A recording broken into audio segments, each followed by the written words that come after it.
Hello, I'm Kris and I write books.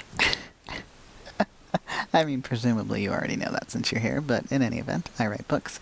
I was trolling for ideas about videos, and I got a really good question on Twitter.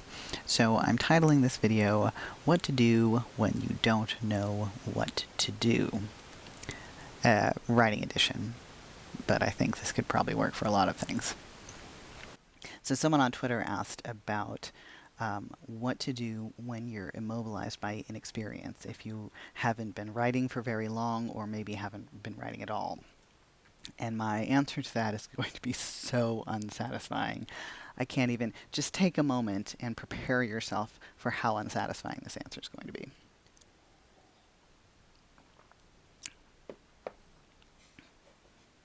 You write anyway. That's the whole thing. There's no project where I don't spend some amount of time staring into space going like, I don't fucking know what to do now.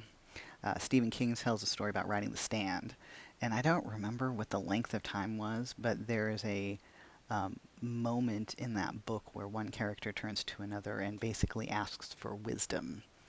Of course, it's a woman character turning to a man character because that's how we roll in the 80s and beyond.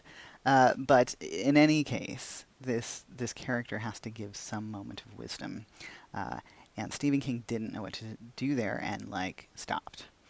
And he talks about how if he had been less deep into the book, he would have just given it up because he didn't know what the fuck to say. Like, didn't know what to say at that point.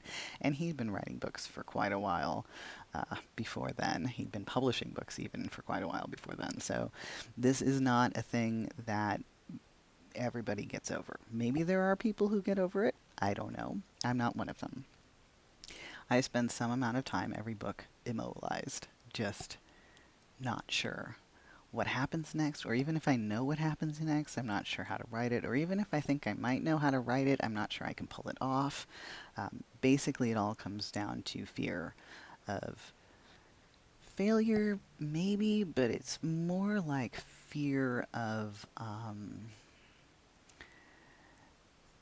I have an idea of what a book should feel like when I'm writing it to read.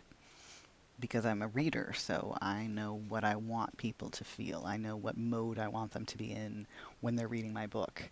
And the biggest fear I have is that I am not going to be able to effectively um, induce that in my readers. And I mean, that's true. So that's just not even an actual possibility.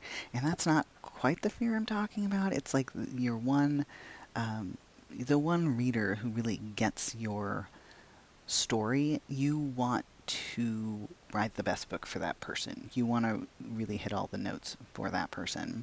So that's just how it goes. There's just going to be times where you don't know what to do. And I think that knowing when to pause and take a deep breath and not write through that fear is good. I'm not always good at doing that. I tend to write through it regardless because at the end of the day I want to have some words in, and I'm going to feel better if I have bad words in, lousy going to delete them later words in, than I will if I have no words in. So I just write. But I think that a lot can be gained by knowing when to kind of pause. If you haven't started writing yet, always write. Hands down, always write. You can pause 1,000 words from now and think about things. You can pause 10,000 words from now. I just took 3 days off of this book that I've been writing really quickly because I wanted to make sure that the steps that I took from here on were good, solid steps. And in order to do that, I had to take a break and figure out what the hell I was doing. So definitely, there are a lot of times when taking a break is a good thing. In the beginning, though, and this is not true for everyone, but it was true for me, The way that I discovered how to take effective breaks was not taking breaks, was just writing through and seeing how that worked. So, but you don't have to take 3 days off. You can take 5 minutes. So I did come up with a few things that one can do in those times when you're not sure what to do. I've taken notes because I'm a professional. So some of those things you've seen me do. I write lists of scenes. I write lists of characters. I write lists of words, of tone that I want to incorporate. Sometimes I will, like one of my character brainstorming things is to, write a character's name and then just write words that I associate with that character. For settings, and this has been crazy helpful. I wish I remembered who said this on Twitter. I will try to find it. No, it's not there. I'll try to find it before I put this video up. Someone was talking about settings and how to make settings feel more real, and they were saying to go through the senses and write five things for each sense. So 5 things you smell in this place, 5 things you hear in this place, 5 things you see, 5 textures or feels that you associate, and 5 things you can taste. And that is crazy helpful to me.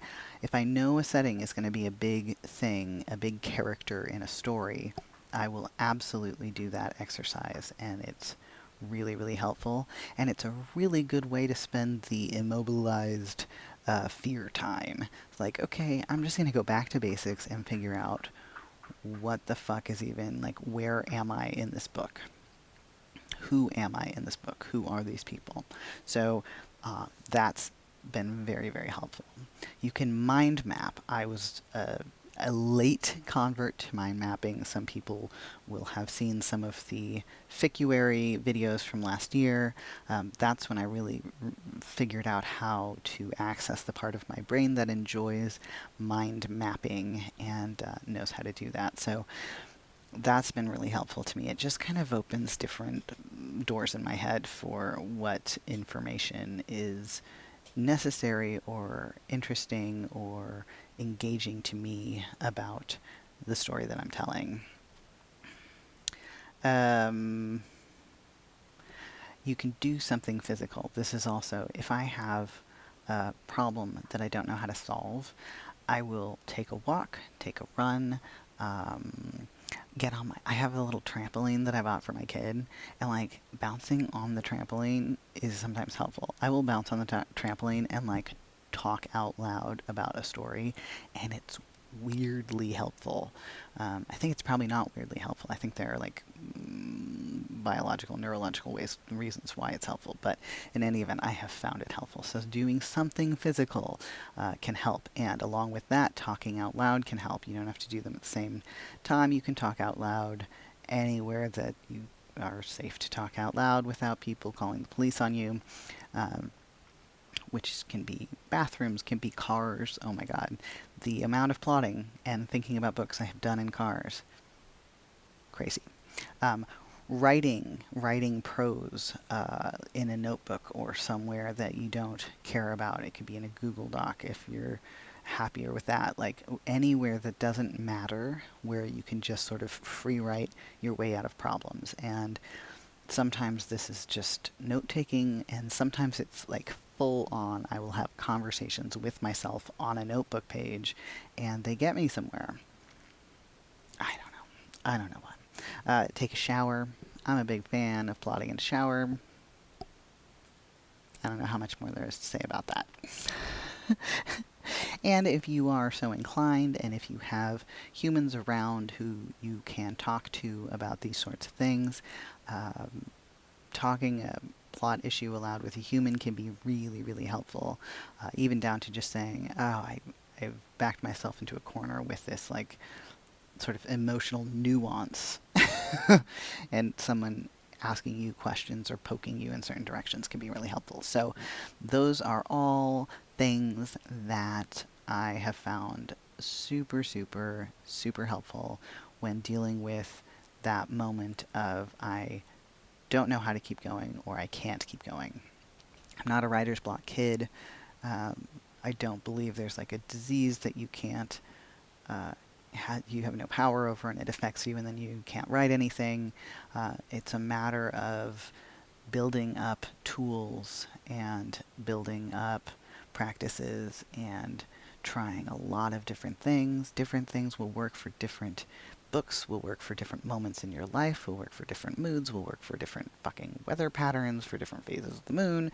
You know, like having a huge toolbox of different things you can do when you're not sure what to do is very helpful, because ultimately all of that is forward movement on a book or a short story or an essay or whatever it is that you're trying to create. I think that's probably true if you're painting or playing music or baking. You know, like if you're stuck on a recipe and you're not sure how to get it to where you want it to be, my guess is a lot of these tactics will still be helpful. So that is what limited wisdom I have about this topic. I did want to add that it's completely and totally okay to also just take a break and not think about what you're writing or creating at all. Sometimes that's not just okay, it's necessary.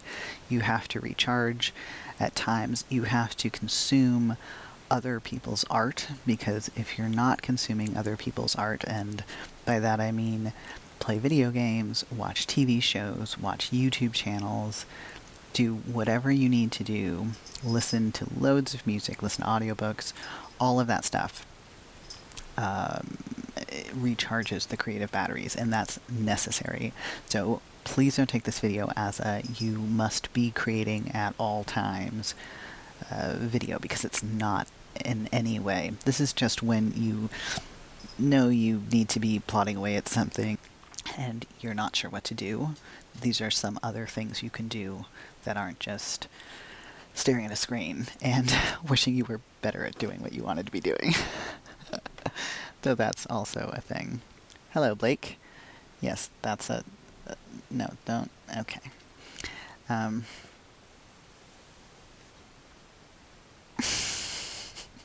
Cats. So, yes, that is... no, don't eat the microphone.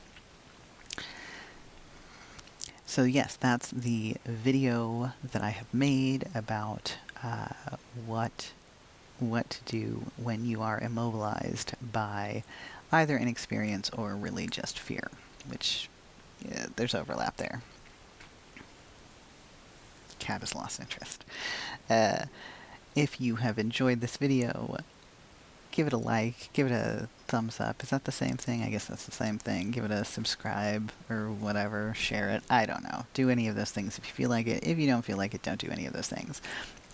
Definitely comment or hit me up on Twitter if you have other writing nerd stuff to discuss, because I love this shit. I am a ridiculous nerd for writerly process stuff.